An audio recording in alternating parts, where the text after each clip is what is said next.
ఈరోజు నేను కర్నూలు జిల్లాలో ఉన్నటువంటి గోరంట్ల నది దాటిన తర్వాత ఉన్న దేవాలయం ఎర్రగుడి ఎల్లమ్మ దేవాలయం.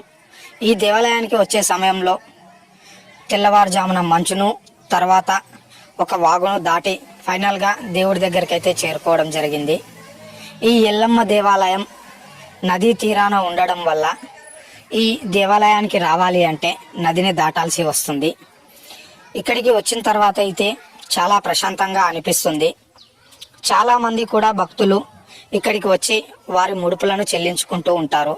సంతానం లేని వారికి, అదేవిధంగా ఆరోగ్య సమస్యలతో బాధపడేవారు ఈ గుడిని దర్శించుకుంటే ఖచ్చితంగా ఫలితాలు ఉంటాయి అని కూడా అంటున్నారు.